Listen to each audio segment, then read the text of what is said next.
Good morning mga safety. Nais ko pong share sa inyo yung pagbisita ng isang sikat na vlogger na aking pamangkin, si Iman Supremo. Kung kayo ay relay sa kanyang mga video, sa kanyang mga content, ay ito ay pinangaan ng marami. Tayo po ay binisita.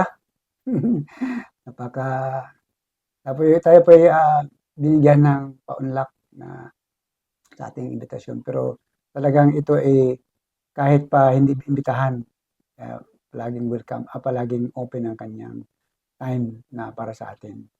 At bagamat matagal kaming hindi nakikita sa matagal ng panahon at atin lang siyang tanungin kung anong ginagawa niya dito sa Pilipinas. Kumusta ka na, Iman Supremo? Ayan, mabuti po Tito Alfred at ito nga kinagagalak ko na mapasama sa inyong video at magkakumustahan tayo. Dahil matagal na rin tayong hindi na rin tayo nagpangita no. Ilang taon din. So ngayon nandito kayo sa Pilipinas ayan. At least nakakulab ko na rin ang isang Alfred Angeles. Yan. Yan, Safety and Security Vlog. Yeah. So, ang iyong ginawa ngayon, di ba dati kang nag-abroad sa Oo. Saudi? So, bali, almost 9 years din ako sa Saudi Arabia Hmm. as a security officer din. And, masasabi ko lang sa pagiging isang OFW, napakahirap talaga dahil hindi kayo magkasama palagi ng inyong pamilya, limitado yung oras nyo, and talagang, kumbaga, malungkot pero masaya kahit papaano dahil napo-provide mo yung pangangailangan ng iyong pamilya. So yun lang ang kapalit, yung palagi kayong magkahiwalay at hindi mo nababantayan yung paglaki ng inyong mga anak. So yun lang ang disadvantage ng isang OFW. So kaya ako nag-decide din na mag-for good na dito sa Pilipinas dahil gusto kong bumawi ng oras, no? Kasi may mga nakikita tayo mga OFW na halos buong buhay nila nandun na sa ibang bansa. At yung mga anak nila lumalaki nang hindi kasama.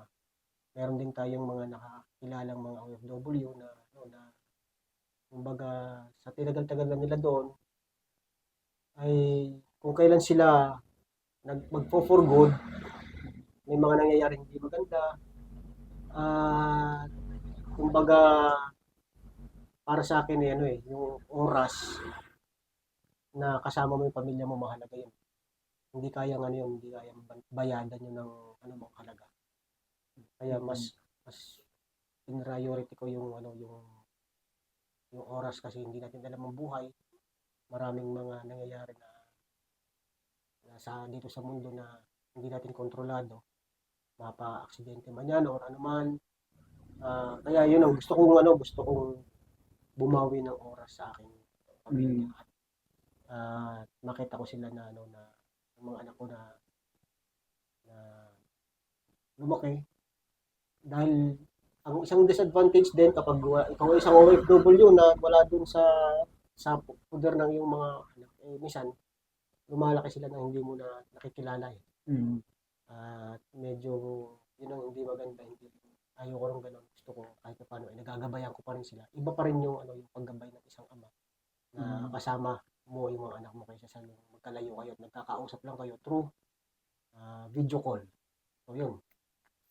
Dahil sa masarap ang pakiramdam na kasama ang pamilya, nakikita ko na talagang nag-enjoy ka sa iyong ginagawa, sa iyong pagbablog at ako po yung humahanga sa iyo. Ano namang pinagabalahan mo ngayon sa nandito ka sa Pilipinas? So ito bukod dito sa ginagawa natin na gumagawa tayo ng mga content at pag may project yung aking bayaw kasi yung bayaw ko contractor. Ayun, ako yung isa sa kinukuha niya at nagsusupervise doon sa mga project. Yun. So kapag walang project, ayan, mas nabibigyan ko ng time yung family. pagbablog at nagpaparent din ako, nag-ano rin ako ng drone, no? Through aerial shot, mga footage kung gusto nyo. So, yun ang ano ko ngayon, yun ang aking pinagkakaabalahan. Pwede mo ba i-promote yung ano mo, yung drone? Okay. So, sa drone, kung halimbawa, kailangan nyo ng aerial shot ng inyong property, o footage. So, nagpaparent ako. Pero ito, within Batangas lang. Kasi Mananggas. ayoko din ng medyo mapalayo at saka, kumbaga, talo pa kasi sa gastos pag yung medyo ibang probinsya pa. Halimbawa kung Within may Batangas, yun. halimbawa kung may bibiling kang bahay, lupa, kailangan O pwede yun. Yung matingnan mo halimbawa, muna. kung gusto nila makita sa itaas yung kanilang property, pwede yun. O kaya bahay, o gusto nyo i-promote yung ibebenta yung bahay, pakita sa social media. Okay. So, yung mga aerial shot, pwede natin gawin yan. So, yun.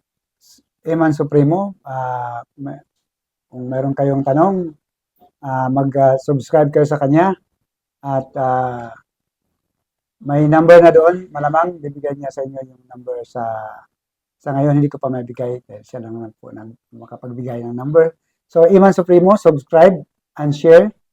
And thank you. And this is Safety and Security Vlog. Safety and Security Vlog. Ako ay nagpasalamat kay Eman Supremo. Thank you so much sa yung mahalagang napaka-gold na time na binigay mo sa akin.